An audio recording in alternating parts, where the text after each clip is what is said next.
अनुच्छेद 2 पर, अनुच्छेद 2 और अनुच्छेद 2 का संविधान के भाग 1 और भाग 2 दोनों पर आज चर्चा करेंगे और देखते हैं मतलब भारतीय संविधान के भाग 2 यानी 22 भाग है। भारतीय संविधान भाग 22 अनुच्छेद 395, अनुसूची है 12, लिखने का समय 2 वर्ष 11 माह और 18 दिन लगा था। भारतीय संविधान में भाग 1 में क्या कहा गया है? भारत संविधान भारत राज्यों के संघ है, यानी भारत के साथ कोई भी स्थिति हो, राज्य के साथ देश की सेना हमेशा तात्पर्य है। तो ये भारत के संविधान के भाग 1 के पहला में कहा गया है, अनुच्छेद 1 में। अब कहेंगे अनुच्छेद का मतलब होता है पेज, याद रखिएगा पेज होता है। विदेशी भूमि को अब अनुच्छेद 2 पर चर्चा करें तो अनुसूची 2 में क्या रखा, अनुच्छेद 2 में क्या रखा गया है? विदेशी भूमि को संसद में विलय कर सकता है। विदेशी भूमि को संसद में विलय कर सकता है। कब विदेशी भूमि को संसद में कब विलय कर सकता है? तो देखिए इसमें संसद कब मिला सकता है अपने भूमि को पड़ोसी के, अगर कोई सटे हुए राज्य इर्द गिर्द कोई देश अगर भारत में स्वेच्छा से मिलना चाहता है तो उसे मिला सकता है। एग्जाम्पल के तौर पर सिक्किम हमारा नया राज्य है और 25वां राज्य बना था कब? 1974 में। 1974 में यानी कहा गया पहले सह राज्य बना था और बाद में 16 मई 1975 को भारत का नया राज्य बनके तैयार हो गया था। सिक्किम 16 मई 1975 को क्या बना था? तो नया राज्य बना था, जबकि पहले स्वराज्य बना था 1974 में। अब आ जाते हैं आर्टिकल 3 यानी पेज नंबर 3 पर क्या कहता है? वर्तमान राज्य में परिवर्तन कर सकता है। कौन परिवर्तन करेगा? तो परिवर्तन करेगा वहां का संसद, जो संसद है।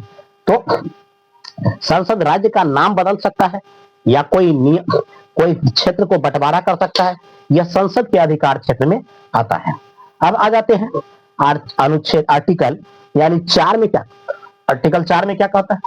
यदि संसद यानी संसद का कार्य कि 2 और 3 का अगर पालन कर रहा है, 2 और 3 का पालन कर रहा है तो उसमें राष्ट्रपति कभी हस्तक्षेप कर ही नहीं सकता है। अगर राष्ट्रपति हस्तक्षेप करता है तो संसद महाभियोग लगा के उसको भी टर्मिनेट कर सकता है, भगा सकता है, हटा सकता है। राष्ट्रपति को भी हटा सकता है महाभियोग लगा करके, लेकिन संसद ऐसा संसद को करने का यह अधिकार है। चलिए, राष्ट्रपति का कार्य जो होता है 368 में रखा गया है, ठीक है। और यह आर्टिकल अगर संसद 2 और 3 का पालन कर रहा है तो 368 के बाहर रखा गया। किसको? यानी इसको 2 और 3 को, इसको और इसको दोनों को क्या रखा गया? 368 के बाहर रखा गया है। अब तो ये आपका पहला भाग है, संविधान का भाग 1 कंप्लीट हो गया। बस इतनी सी है, ज्यादा नहीं है भाग 1। अब टोटल भाग कितने हैं? 22। उसमें एगो तो कंप्लीट हो गया, बस या 2 गो 21 गो। अब 21 गो में हम दूसरा देख रहे हैं, अब भाग 2 देख रहे हैं। ये थोड़ा सा लंबा है, ज्यादा लंबा नहीं है, बस थोड़ा सा लंबा है, इसकी अपेक्षा थोड़ा ये डीप है। चलिए हम देखते हैं, चर्चा करते भाग 2 पर। भाग 2 में कहता है भारत क्या है? भाग है तो इसमें संविधान। भाग 2 में कहता है नागरिकता का अधिकार, सिटीजनशिप। सिटीजनशिप क्या होता है? भारत में नागरिकता का अधिकार। भारत क्या है? नागरिक। भारत में हम सभी भारत के क्या है? नागरिक है, जबकि बिहार के क्या है? निवासी सभी। तो इसमें कहता है कोई किसी राज्य के निवासी हो सकता है, राज्य के नागरिक नहीं हो सकता है। राज्य के निवासी होता है और देश के नागरिक होता है। भारत में एक हरी नागरिकता है, किसी भी राज्य में हो, लेकिन एक के जगह नागरिकता लेने का अधिकार है, 2 जगह उसको नागरिकता नहीं मिलेगी। एक हरी नागरिकता है, जबकि बिहार के निवासी। अगला कहता है नागरिकता का विवरण, सबसे पहले अरस्तु ने दिया था, अरस्तु। अब कहता है नागरिकता अधिनियम, यह 1985 में आया था। नागरिकता अधिनियम 1985 में आया था, यह नागरिकता अधिनियम 1985। चलिए 1955 में दिया गया, 1986 में पहला संशोधन किया गया था। पहला संशोधन 1986 में, 1955 में क्या दिया था कि पहला नागरिकता अधिनियम बना था। नागरिकता अधिनियम 1955 में और नागरिकता पहली संशोधन 1986 में किया गया था। अब नागरिकता के अनुच्छेद, नागरिकता अनुच्छेद 5 से लेके 11 तक अब हम चर्चा करते हैं। पहले तो ये जाने की नागरिकता होती क्या है, कैसे, और नागरिकता के लिए क्या की शर्त होती है। जैसे नागरिकता भारत में ज्यादातर लोगों को नागरिकता किससे मिलती है? वंश के आधार पर, वंश के आधार पर।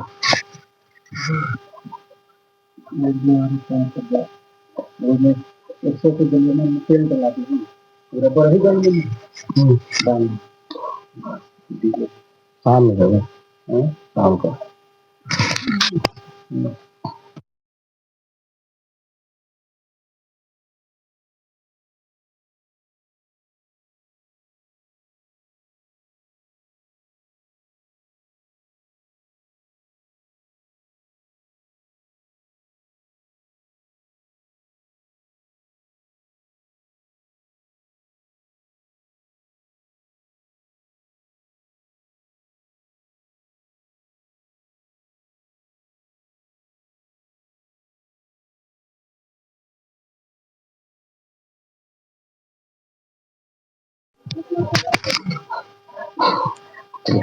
तो इस पर हम चर्चा करते हैं। चलिए, नागरिकता का पहला संशोधन कब किया गया? 1986 में। नागरिकता अनुच्छेद कितना? 5 से 11 तक है। भारतीय संविधान, अब कहते हैं भारतीय संविधान में नागरिकता का अनुच्छेद कितना मिलेगा? 5 से 11 तक। अब कहते हैं इसमें संविधान का प्रारंभ भारत के सभी व्यक्तियों में नागरिकता का अधिकार देता है। भारत में के अंदर नागरिकता का अधिकार किसको किसको मिला और कब तक मिला? देखिए, जब हमारा देश आजाद हुआ था, उस समय नागरिकता सभी को मिला। और सबको मिला कब तक मिला? तो देश जब आजाद हुआ उस समय हमारे देश में संविधान लिखा जा रहा था, और संविधान लिखने तक अगर जो भी व्यक्ति भारत में लौट आया उन सबको नागरिकता मिल गया। लेकिन एक डेट होगा ना, हाँ, तो वो डेट है कब? तो कहता है पाकिस्तान से जो लोग आए नागरिकता मिलेगी उसे, लेकिन कब तक? 19 जुलाई 1948 से पहले जो भी व्यक्ति भारत में चल आया उन सबको नागरिकता मिल जाएगी। इसके बाद जो आएगा उसके लिए दूसरा शर्त लागू होता है। उस पर क्या होता है कि आप आइएगा तो 6 महीना आपको क्या करना होगा? इंतजार करना होगा। देखते क्या कहा है? 6 महीना। देखिए, आर्टिकल 6 कहता है पाकिस्तान से जो लोग आ गए भारत उनको नागरिकता मिल गई। कब? जो 19 जुलाई 1948 से पहले आ गया। नागरिकता का खेल कब होने लगा? नागरिकता का खेल लोग कब खेलने लगा? देखिए, जैसे भारत देश आजाद हुआ तो वहां के तमाम देश यानी तमाम जनता भारत आया। भारत से दौड़ के पाकिस्तान, दौड़ के जो बॉर्डर लाइन पर थे, इधर उधर नहीं, जो बॉर्डर लाइन पर थे, दौड़ के पाकिस्तान, दौड़ के भारत, दौड़ के पाकिस्तान, दौड़ के भारत कर ले। भारत आते थे, कहा यहाँ के समोसा बसिया हम न खाएंगे, हम चल जाएंगे पाकिस्तान में, पाकिस्तान में रहेंगे। वहां देखा ओ बड़ा महंगा समोसा है, चलिए हम भारत में चलाते हैं। तो क्या हुआ? इस तरह नागरिकता का खेल होने लगा। तो नागरिकता के खेल के लिए कहा कि इस नागरिकता को खत्म किया जाए। इस तरह के नियम नहीं। 19 जुलाई 1948 से पहले जो व्यक्ति भारत में आके रह जाएगा उसको नागरिकता आसानी से मिल जाएगी। और यदि व्यक्ति इसके डेट के बाद आता है तो उसे नागरिकता के लिए फॉर्म भरना होगा, 6 महीना इंतजार करना होगा, तब उसको नागरिकता मिलेगी। अब आ जाते हैं आर्टिकल 7 क्या कहता है? स्वतंत्रता के बाद जो लोग भारत में पाकिस्तान चले गए, आजादी के बाद कहा पाकिस्तान सपनों का देश मिला है, चलिए यहाँ सब लोग हंसी खुशी से रहेंगे। मोहम्मद अली जिन्ना का कहना था कि हंसी खुशी सपनों का देश मिला है, स्वर्ग का टुकड़ा मिला है, वहां आइए हम सभी। तो जो लोग उनके बहकावे में चल गया पाकिस्तान, और वहां जब इतना मार काट चला, इतना खून बही, जब वहां से लोग आए लौट कर, वहां से कहा हम लोगों से बहुत बड़ी गलती हुई, अब लौट चले। और लौट के कहा आया? पुनः भारत आया। तथा उनको भी नागरिकता मिलेगी क्या? मिलेगी। लेकिन कब? तो उस पर नियम होगा यदि वह 6 महीना तक भारत में लगातार रहेगा, और उसको फॉर्म भर के देना होगा, हर महीने जाके एंट्री करवाना होगा पुलिस स्टेशन में, तब उसको 6 महीना बाद उनको नागरिकता दे दी जाएगी। यह हो गया नागरिकता। 8 क्या कहता है? 8 में कहता है विदेशी भ्रमण, लोग विदेश में भ्रमण कर सकता है, ठीक है, विदेशी नौकरी ले कर सकता है, विदेश में घूम सकता है, सब कुछ कर सकता है विदेश में। लेकिन विदेश में घूम सकता है, भ्रमण कर सकता है, नौकरी कर सकता है, जहां तक कि कहा जाए शादी विवाह भी विदेश में कर सकता है। लेकिन भारत में उसको, भारत के नागरिकता को स्वयं उसको खत्म नहीं करना है। अगर जैसे मान के चलिए एग्जाम्पल, सानिया मिर्जा कुछ दिन पहले पाकिस्तान में शादी कर लिया था, लेकिन भारत की नागरिकता को बनी रहने दिया था। एग्जाम्पल के तौर पर वहां का नागरिकता वो नहीं ली थी, और अब क्या हो गया? उनका शादी टूट गया है, तो वो भारत में रह रही है। क्यों? क्योंकि वह 8 का ही पालन किया था, 9 का पालन नहीं किया था। 9 में क्या कहता है? विदेशी नागरिकता आप ले सकते हैं, तो आपकी भारतीय नागरिकता क्या हो जाएगी? समाप्त हो जाएगी। एग्जाम्पल के तौर पर अगर हम खुद से भारत विदेश का नागरिक लेते हैं तो ऑटोमेटिकली मेरा भारत का नागरिकता समाप्त हो जाएगा। तो ये कहता है आर्टिकल 9 कहता है। आर्टिकल 10 क्या कहता है? भारत में आपकी नागरिकता तब तक बनी रहेगी जब तक आप कोई देश विरोधी काम नहीं कर रहे। मान के चलिए कि चीन और भारत का युद्ध चल रहा है, और वही में विदेश में जहां पर बॉर्डर ला है, दोनों का सीमा रेखा बना हुआ है, वहां पर कोई कहेगा कि चीन की जय, चीन जीतेगा, चीन जीतेगा, चीन की जय, इस तरह के नारा लगाया जाएगा, तो उसको पागल घोषित करके उसे जेल में बंद कर दिया जाएगा और उसका नागरिकता छीन लिया जाएगा। तो इस तरह की कंडीशन नहीं होना चाहिए, यानी देश विरोधी काम कोई नहीं करे, तभी उसकी नागरिकता बनी रहती है। अब आर्टिकल 10 के बाद 11 आता है। 11 क्या कहता है? नागरिकता का जिम्मेदार कौन है? नागरिकता का आखिर करता है, नागरिकता संसद बनाती है। कौन बनाती है? संसद। और नागरिकता का जिम्मेदार होता है गृह मंत्रालय। गृह मंत्रालय के अधीन नागरिकता सभी को प्राप्त होता है। तो आई होप ये समझ में आया होगा नागरिकता बनाने का और नागरिकता के बारे में। अब इसका आधार जो है नागरिकता मिलता कैसे कैसे, तो ये हम अगले वीडियो में बताएंगे। भारतीय संविधान इंडियन पॉलिटी भाग 3 और इसमें 12 से लेकर 35 तक दिया गया है जो कि मूल अधिकार है। मूल अधिकार क्या होता है? जो हमसे कोई छीन न सके, लेकिन सरकार चाहे तो ले सकती है, तो इसे हम मूल अधिकार कहें। ठीक है, तो मूल अधिकार यह कहता है, इसे मूल अधिकार को नौसंगिक अधिकार या इसको मैग्ना कार्टा कहा गया है। यह अमेरिका से लाया गया है। मैग्ना कार्टा मूल अधिकार कहां से लिया गया है? अमेरिका से। ठीक है, तो अब देखते हैं यह कहां से कहां तक है। तो अनुच्छेद 12 से 35 तक मूल अधिकार की चर्चा है। तो आज हम चलते हैं बिना देरी किए हुए इसमें, यानी संविधान भाग 3 के कितने 12 आर्टिकल में, आर्टिकल 12 में अनुच्छेद 12। तो इसमें क्या कहता है? मूल अधिकार की परिभाषा। मूल अधिकार क्या होता है? जैसे हमने जन्म लिया तो हमें खाना प्राप्त करना मूल अधिकार है। हम कोई काम कैसे कर सकते हैं, वह क्या है? मूल अधिकार। लेकिन कब? जब हमारा उम्र 18 के पार हो जाए। इससे पहले हमारा मूल अधिकार क्या है? इससे पहले हमारा मूल अधिकार है कि पिता के संपत्ति में बच्चों का अधिकार होता है। तो ये हमारा मूल अधिकार है। ठीक है, इससे कोई नहीं छीन सकता है। तो इस तरह के अगर पिता चाहे तो वह हमें नहीं देंगे, लेकिन हमारा कोई पड़ोसी चाहे कि पापा का संपत्ति है तुम्हारा, तुमको नहीं मिलेगा, तो इन कोई नहीं कर सकता है। ठीक है, तो यही होता है मूल अधिकार। चलिए अब आगे देखते हैं आर्टिकल 13। आर्टिकल 13 में कहता है मूल अधिकार दूसरों के अधिकार को प्रभावित करती है तो आपके मूल अधिकार को रोका जाएगा। ठीक है, अगर मूल अधिकार है, मूल अधिकार ये है कि हम कुछ बोल सकते हैं, कुछ भी कर सकते हैं, ये हमारा मूल अधिकार है। लेकिन हम तब तक कुछ कर सकते हैं, कुछ बोल सकते हैं जब तक कि सामने वाले को बुरा न लगे। अगर वह सामने वाला बुरा मान जाता है तो हमारा मूल अधिकार को रोक लगाया जा सकता है। और अगर हमको कुछ बोलने की आजादी है तो सामने वाले को थप्पड़ लगाने की भी आजादी है, क्योंकि अगर हम कुछ गलत बोल दिए तो वो आके हमको थप्पड़ लगा देगा, उसको भी आजादी है। ठीक, तो इसलिए क्या कहेंगे कि हम मूल अधिकार के ये क्या कह सकते हैं कि हम तब तक कुछ बोल सकते हैं, तब तक कर सकते हैं जब तक कि सामने वाले को बुरा न लगे। अब आगे देखते हैं, तो ये मूल अधिकार होता है। इससे क्या कहा गया? अल्पीकरण। मूल अधिकार को अल्पीकरण कहा गया है। अब आर्टिकल 14 का 14 से 18 तक क्या दिया गया है? समानता और समता और समानता का अधिकार। समता और समानता, सबको बराबर का अधिकार। समता मतलब समान, बराबर का अधिकार कहाँ है? 14 से लेकर 18 तक। देखते हैं कैसे। 14 में कहा गया विधि में समानता। यह कानून ब्रिटेन से आया है। कहां से? ब्रिटेन। विधि मतलब क्या होता है? विधि का विधान। कानून में सबके लिए बराबर का अधिकार है। ठीक है, कानून में सभी को बराबर का अधिकार है। आप कहिएगा एगो बच्चा है ओकरो फांसी के सजा, सियान है ओकरो फांसी।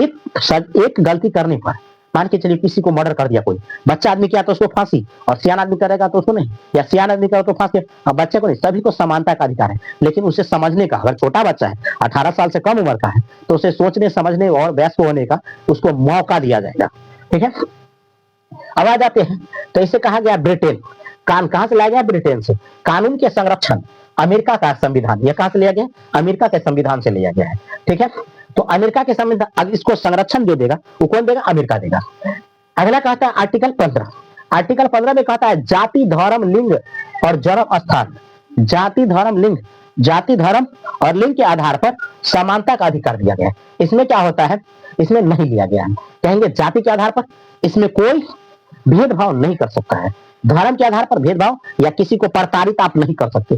ठीक, जन्म स्थान के आधार पर आप किसी अन्य कास्ट, अन्य या मान के चलिए पूर्वोत्तर देश का है, जैसे नागालैंड, मिजोरम, असम, त्रिपुरा, इस सब के हैं, तो उसको उस का बैक एरिया है, तो उस तरफ के आधार के अगर कोई लोग आते हैं तो उसके साथ भेदभाव नहीं, ठीक बात है। तो ये सब नहीं कर सकते हैं। तो जन्म स्थान पर भेदभाव नहीं कर सकते हैं। सार्वजनिक स्थल पर सभी जा सकता है, इसमें कोई भेदभाव नहीं करेंगे। सरकारी संस्था में सभी का बराबर का अधिकार है, यहाँ पर भेदभाव नहीं की जा सकती है। तो ये कौन देता है इन्फॉर्मेशन? ये हमारे आर्टिकल 15 जो हमारी रक्षा करता है।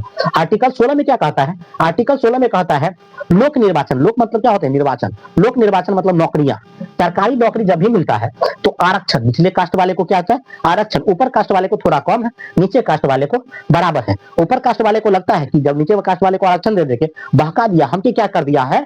हमें नीचा कर दिया है।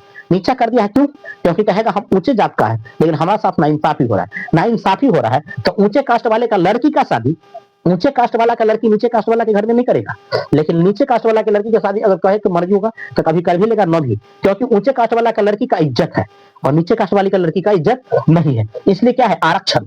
आरक्षण में कहा जाए तो आरक्षण में निचली कास्ट वाला को मिलता है ना, तो ऊंचे कास्ट वाला को दुख दर्द होता है, बहुत ज्यादा क्या होता है? दर्द होता है।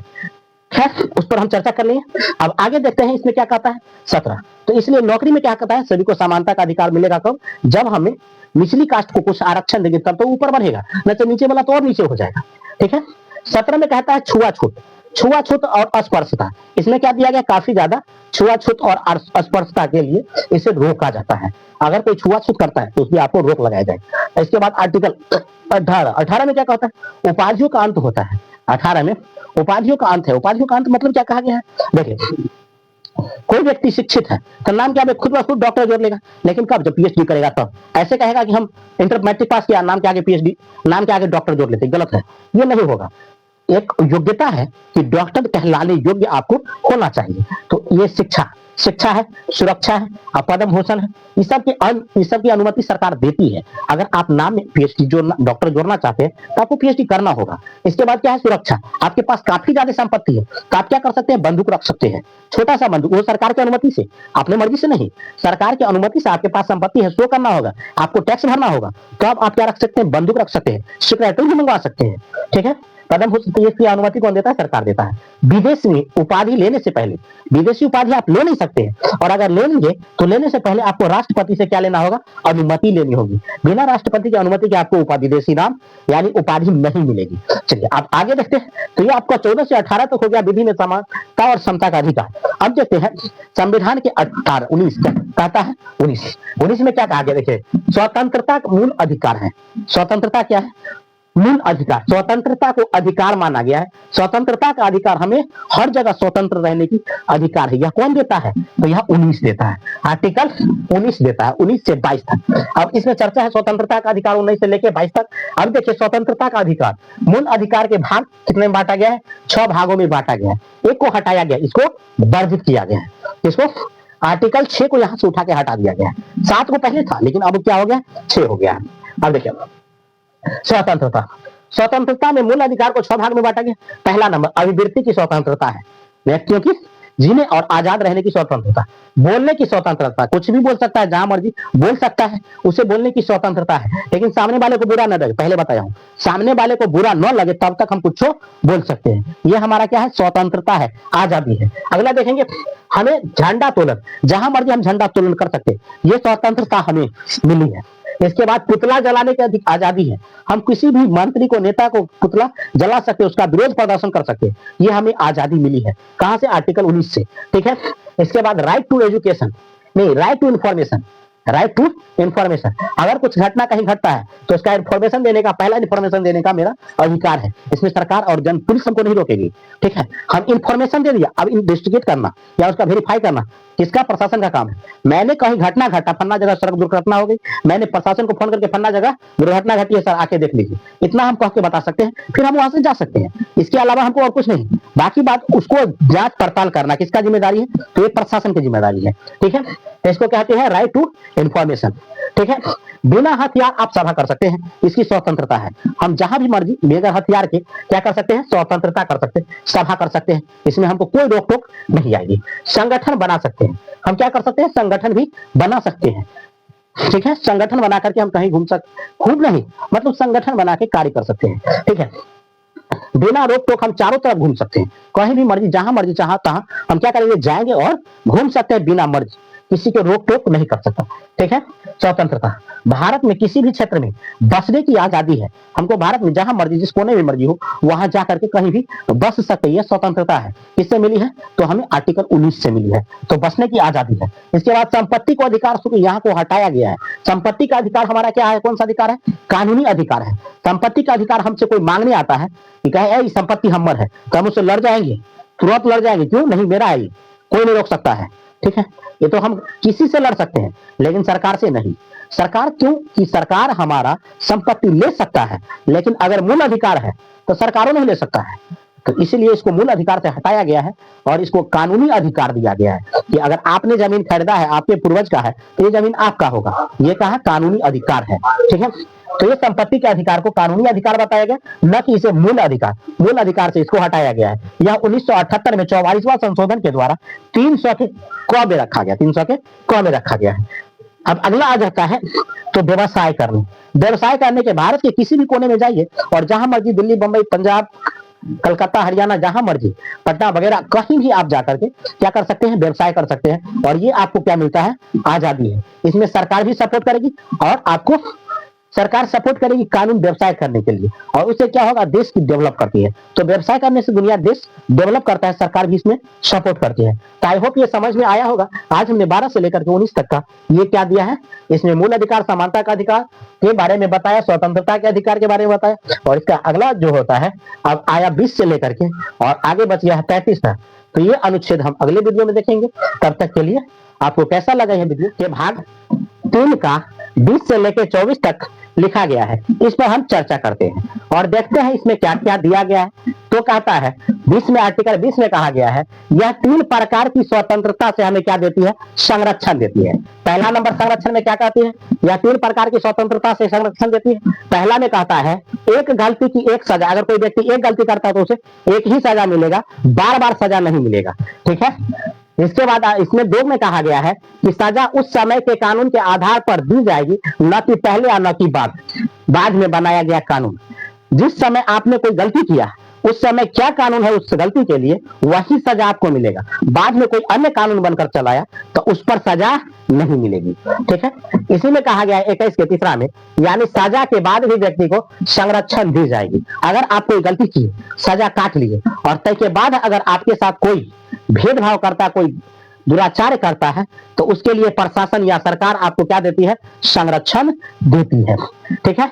20 में ही कहा गया है कि किसी भी व्यक्ति को न्यायालय जब तक दोषी करार न देगा, ठीक है, जब तक आप कोई गलती किए और जब तक न्यायालय, कोर्ट आपको दोषी नहीं मानता है, तब तक कोई और पर्सन आपको दोषी या अपराधी नहीं कर सकता है, दोषी या अपराधी नहीं कर सकता है, ठीक है।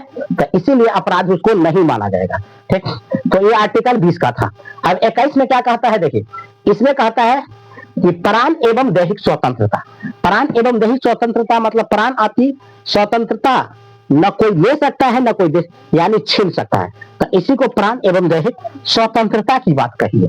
देखिए इसमें कहता है कि इसमें प्राण दैहिक स्वतंत्रता है, जिस कारण धुआं छोड़ने वाला वाहन आप सड़क पर नहीं चला सकते हैं, ठीक।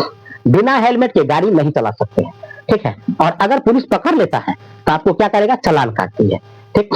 तो ये दिया गया है।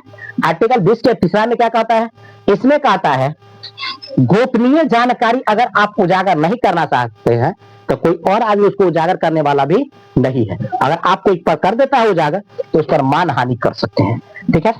इसके बाद कहता है, इसी में कहा गया है कि आपातकाल के दौरान 20 और 21 को नहीं रोका जाएगा। अगर आपके साथ कोई हादसा हुआ, किसी को एक्सीडेंट हो गया, कपार फटा हुआ है और पुलिस वाला कहेगा अरे हेलमेट कहाँ है, खोज नहीं सकता है, क्या कहेगा तुम्हारा गाड़ी धुआं दे रहा, चालान करते हैं, ये नहीं कर सकता है, क्योंकि आपके सर से ब्लड निकल रहा है। तो आपको जल्दी इमरजेंसी में कहाँ जाना है, हॉस्पिटल जाना है। तो इस समय 20 और 21 की रोका नहीं जा सकता है। इसी में कहा गया है कि अब 6 वर्ष से 14 वर्ष के कम उम्र के बच्चे को निःशुल्क शिक्षा दी जाएगी। ये निःशुल्क शिक्षा का अधिकार है, ठीक। और यह 86वां संशोधन 2002 में जोड़ा गया था, ठीक है। तो ये आपका 21 दिया गया है यहाँ तक। अब आ जाते हैं 22 पर। आर्टिकल 22 थोड़ा सा लंबा है और इस पर चर्चा कर लीजिए। इसमें 3 प्रकार की स्वतंत्रता दी गई है। 3 प्रकार की स्वतंत्रता बोले तो जो गिरफ्तारी से आपको क्या दिलाती है, संरक्षण दिलाती है। गिरफ्तारी, कोई आया सीधे आपको प्रशासन आके कहेगा कि हम आपको गिरफ्तार करने आए हैं, तो आप तुरंत पूछ दीजिएगा किस रूप में, दिखाइए वारंट, कह सकते हैं आप। डरने से पहले आप उससे पूछिए कि मेरे लिए वारंट लाए हैं, दिखाइए। वारंट ऐसे नहीं मिलता है, पहले थाना भेजेगा किसको, कोर्ट को, कोर्ट भेजेगा फिर से थाना को, थाना तब पुलिस लेके तब आपके पास आएगी। तो ये लंबा प्रोसेस हो जाता है, डायरेक्ट नहीं आ सकता है। और कोई ऐसे दुश्मनी से कोई कह दिया तो वो चुगलखोर का काम होता है, कह देगा तो आ जाएगा प्रशासन आपको परेशान करने के लिए। तो आप उस समय कह सकते हैं कि वारंट दिखाइए, और वारंट डायरेक्ट कोर्ट भेजती है, डायरेक्ट नहीं आ सकता है, ठीक है। तो इसलिए क्या जाता है कि गिरफ्तारी से संरक्षण है। अगर प्रशासन आपको गिरफ्तार करने आता है तो ये संरक्षण दी गई। अगला कहता है, तो दूसरा टॉपिक में क्या कहता है, अगर आपको प्रशासन गिरफ्तार कर लेती है तो 24 घंटा के अंदर में सशरीर उसको कहां भेजना है, न्यायालय भेजना है। अगर नहीं भेजता है तो उस समय आप क्या करिए, किसी के मार्फत कोर्ट में जाकर के और जज साहब को, एक बगल में बैठा होता है वकील कोर्ट जज के बैठे बगल में, पास में बैठे होता है, जिनके आप मार्फत, किसी के मार्फत ये संदेश भेजवा सकते हैं। वकील साहब कोई वकील कर लीजिए और उनके मार्फत से भेजवा दीजिए कि मेरे आदमी को फन्ना के जेल थाना में इतना दिन से पकड़ के जबरदस्ती रखा हुआ है, आप पीटा जा रहा है, इतना आप कह दीजिएगा। इसके बाद तुरंत जज उस पर कार्रवाई करेगी और थाना प्रशासन को जो पकड़ के लाया है ओकरा और उस कैदी को तुरंत कहेगा हाजिर होइए, होने के लिए तुरंत वारंट भेजेगा और तुरंत उसी दिन उसी समय फोन आएगा थाना पर और थाना को कहेगा जल्दी से जल्दी लेकर के कहां पहुंचो, कोर्ट में, जल्दी से जल्दी। अगर समय बचा रहेगा तो वही दिन तक ये पहुंचेगा और न ही तो अगले दिन तो उसको हर हाल में उसका नानी मन न मर जाए कि रोड पर रुकेगा या उसको जाम में फंसेगा, चाहे जैसे हो उसको सशरीर लेके जाना है। न तब कभी कभी क्या होता है कि गांव में अगर कोई बगल में कोई घटना घट गया तो जिसको बगल वाला पैसा दे करके प्रशासन को और उसे थाना में रखवा के खूब पिटवाता है, तो आपके पास पैसा नहीं है तो डायरेक्ट कोर्ट में जैसे पकड़वाया आप डायरेक्ट कोर्ट में जाइए, आप सीधे ओकरा कहिए 2 दिन से पकड़ के जेल में रख, थाना में रख ले, पीट रहा है, आप उसी समय जाइए कहिए पकड़ ले है, नहीं छोड़ रहा है, उसको तुरंत भेजेगा, रे 24 घंटा के अंदर में उसको बाहर का यहाँ पहुंचा, तुरंत कोर्ट से ऑर्डर आएगा, उसको माजरा क्या हो हम तो देख लेंगे, हुआ क्या है न हुआ है वो हम कोर्ट देखेंगे, पहले तो हर काम है कि 24 घंटा के अंदर यहाँ पहुंचा और तुरंत अगले दिन उसको कहाँ लेके जाना होगा, वहां लेके जाना होगा, ना तो बड़ा पिटता है पुलिस वाला। ठीक है, 24 घंटा के अंदर में क्या होता है, अब इस 24 घंटा में अवकाश का समय नहीं जोड़ा जाएगा, ठीक है, और यातायात का समय भी नहीं जोड़ा जाएगा। मान के चलिए किसी को पकड़ के ले जा रहा है और रास्ता में जाम लग गया, ठीक है, कहीं भसान हो रहा है, कहीं जुलूस निकल रहा है, कहीं पर पुल में या कहीं पर दुर्घटना हो गया, कुछ भी हो जाता है मेटर, तो उस समय कहीं पर गाड़ी पलटी खा गया तो जाम का समय नहीं जोड़ा जाएगा और अवकाश का दिन भी नहीं जोड़ा जाता है। ठीक, तीसरा में कहा गया है कि व्यक्ति को अपने मनपसंद वकील रखने की आजादी है। अगर प्रशासन किसी को गिरफ्तार कर लेता है तो अपना मनपसंद अच्छा से अच्छा वकील ढूंढ करके रख सकता है, इसके लिए कोर्ट आदेश देती है। ठीक है, तो ये आर्टिकल 22 का है। अब आर्टिकल 23 में देख, 22 का ही है, निर्वारक निरोध अधिनियम। निर्वारक निरोध अधिनियम कथी है कि अगर कोई काम बड़ा काम होने जा रहा है तो उसमें निर्वारक के लिए, निरोध यानी उसको रोकथाम के लिए उपाय किया जाएगा। जैसे चुनाव आता है तो पहले गांव के स्थानीय गुंडा सबको नोटिस चला जाता है, तू सब जो खचराई करेगा ना तो पकड़ के जेल में बंद कर देंगे, ठूस देंगे, निकलने को नहीं देंगे पहले 3 महीना के लिए। तो सब सतर्क हो जाएगा, रे गैंग में वो सबको बोलो कोई घटना न घटना चाहिए, आ गया थाना से नोटिस। ठीक, तो इस तरह के नोटिस पहले उसको भेज दिया जाता है और न ही तो उसको नजरबंद कर दिया जाएगा। नजरबंद, इसमें व्यक्ति 22 में चर्चा कहा गया है कि इसमें व्यक्ति की सजा नहीं बल्कि अपराध को रोकने के लिए दिया गया है। अपराध आपने अभी किया नहीं है लेकिन अपराध करने वाले हैं, इसके लिए आपको गिरफ्तार किया जाएगा, कम से कम 3 दिन, ज्यादा से ज्यादा 3 महीना तक के लिए। ठीक है, गिरफ्तार आपको थाना करती है। ठीक है, थाना क्या करेगी, कोर्ट ले जाएगी। ठीक है, इसके बाद कहता है इसमें, अब इसमें आप आम आदमी है तो आपको जेल में ले जाया जाएगा, बड़ा आदमी है तो आपको जेल में नहीं ले जा सकता, तो क्या करेगा, आपको कोनो होटल में रख देगा, आपका फोन के बिल काट दिया जाएगा, आपको खाइए पीजिए और मौज से रहिए, तो परिवार जिसके साथ मिलना चाहते हो मिलिए, लेकिन कोई मोबाइल लेस होना चाहिए, मोबाइल नेट, आपकी नेट सुविधा को खत्म कर दिया जाएगा। ठीक है, सब परिवार अगर घर में रहना चाहते हो घर में रहिए, घर का बिजली बिल काट दिया जाएगा, घर का बिजली नहीं सॉरी इंटरनेट आपका बंद कर दिया जाएगा, टीवी रेडियो सिग्नल आपका बंद कर दिया जाएगा, बाकी आप सब परिवार के साथ हंसी खुशी खेलिए, मिलिए, खाइए और रहिए। ये आजादी इसमें आपको दिया गया है। निर्वारक निरोध अधिनियम, या 3 दिन के लिए और ज्यादा से ज्यादा 3 महीना। 3 महीना, जैसे कोई काम होने, कोई अच्छा काम होने वाला है तो 3 महीना में सल्टा जाएगा, तो 3 महीना पहले ही आपको क्या किया लिया गया है, गिरफ्तार कर लिया गया। इसके बाद नजरबंद, तो इसी को कहते हैं नजरबंद। इसमें क्या हो सकता है शामिल, तो होटल हो सकता है, आपका घर हो सकता है या जेल हो सकता है। ठीक है, इसके बाद शोषण के विरुद्ध अधिकार, शोषण के विरुद्ध भी व्यक्ति को अधिकार है। इसमें क्या क्या अधिकार दिया गया है, आर्टिकल 22 बालात्सरम। बालात्सरम, इसमें कहा गया है कि आपको बेगर मतलब के कोई काम नहीं करवा सकता है। ठीक है, फ्री में आपसे कोई काम नहीं करवा सकता है, अगर कोई काम करवाते हैं तो उसके लिए आप क्या कर सकते हैं, उसे यानी प्रशासनिक सहायता ले सकते हैं एक तरह का। बालात्सरम, बेरोजगारी, बिना पैसे का आप काम नहीं करिएगा। ठीक है, इसके बाद जबरदस्ती या मजदूरी नहीं करवा सकता है, आपसे कोई मजदूरी भी नहीं करवा सकता है। बालात मतलब बच्चों से काम, 14 बरस से जगह कम उम्र है वही बच्चा को आप फैक्ट्री, कंपनी या हार्ड काम में नहीं लगा सकते, और अगर लगाते हैं तो आप पर क्या हो जाएगा, केस चलेगा, मुकदमा, जुर्माना हो सकता है भयानक। ठीक है। बालाश्रम, बालाश्रम मतलब बच्चों का काम, बच्चों से आप जबरदस्ती काम नहीं करवा सकते हैं। आपका घर का बच्चा है तो आप अपने खुद कर सकते हैं, लेकिन कोई फैक्ट्री में हार्ड वर्क में नहीं रख सकते हैं। तो इसी में को कहा गया है बालाश्रम। आर्टिकल 24 में कहा गया है 14 वर्ष से कम उम्र के बच्चों को नहीं रोक सकते हैं, ठीक है, काम काज नहीं करवा सकते। इसमें कहा था बिना पैसे का काम नहीं करवा सकते, जबरदस्ती मजदूरी नहीं करा सकते हैं। तो आर्टिकल 20 से लेकर 24 तक है। ये थोड़ा लंबा टॉपिक है, इसके अगले वीडियो में हम दे देंगे इससे कहा 33 तक। तो आज आपको कहां से 12 से लेकर के आर्टिकल भाग 3 के 12 से लेकर और 24 तक करवा दिया हूं। अब जो बचा हुआ है, जो बच गया है 25 से लेकर के और 33 तक, ये हम नेक्स्ट वीडियो में पेश करेंगे। तो ये है पॉलिटी का भाग 3 का आर्टिकल 25 से लेके 33 तक पर चर्चा करेंगे। इसमें धार्मिक स्वतंत्रता का अधिकार है। इसमें क्या है? धार्मिक स्वतंत्रता का अधिकार दिया गया है। धार्मिक स्वतंत्रता का अधिकार किसी भी व्यक्ति को अपने धर्म के प्रति आस्था रखने का पूरा अधिकार है।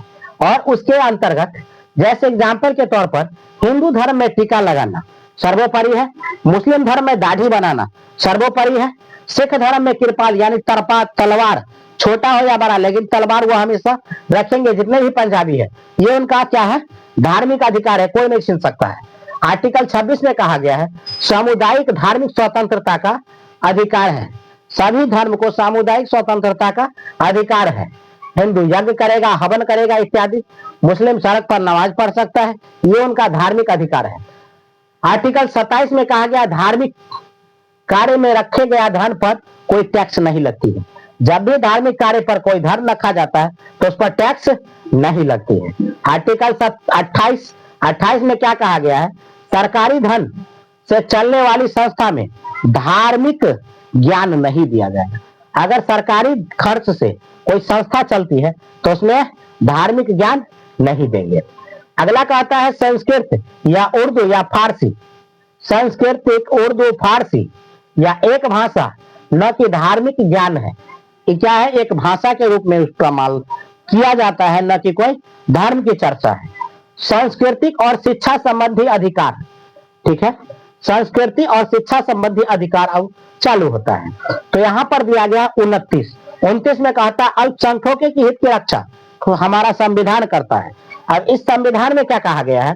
इस संविधान में कहा गया है कि अल्पसंख्यक अपना स्कूल, निजी स्कूल चला सकता है, उसे अल्पसंख्यकों के हित की रक्षा करेगा, किसी भी संस्था में प्रवेश उसे नहीं रोका जाएगा। आर्टिकल 30 में कहा गया अल्पसंख्यक चाहे तो अपना निजी स्कूल या संस्था खोल सकता है, उसके सपोर्ट कौन करेगा? सरकार करेगा, लेकिन वह शिक्षा वाला हो। किसमें हो? शिक्षा वाला हो, न कि धार्मिक वाला। धार्मिक वाला पर सरकार सपोर्ट नहीं करेगी, शिक्षा वाला पर सरकार सपोर्ट करेगी। 31 में कहा गया है कि संपत्ति को अधिकार को कानूनी अधिकार से हटाया गया है। संपत्ति यानी पैतृक संपत्ति के अधिकार को कानूनी अधिकार में रखा गया है, जो कि 300 के क में 44वां संशोधन द्वारा 1978 में बना था। अब आ जाते हैं आर्टिकल 32। आर्टिकल 32 में कहता है संविधान की आत्मा, या इसको हम प्रस्तावना कहेंगे। भीमराव अंबेडकर ने संविधान की आत्मा 32 को कहा, प्रस्तावना को संभाग यानी भाग की आत्मा क्या है? 32, और संविधान की आत्मा कौन है? प्रस्तावना। व्यक्तियों के हनन के मामले में सुप्रीम कोर्ट ने याचिका जारी करती है, जिसे हम कहते हैं बंदी प्रत्यक्षीकरण। बंदी प्रत्यक्षीकरण यानी हॉबियस कॉर्पस, या हॉबियस कॉर्पस क्या करता है?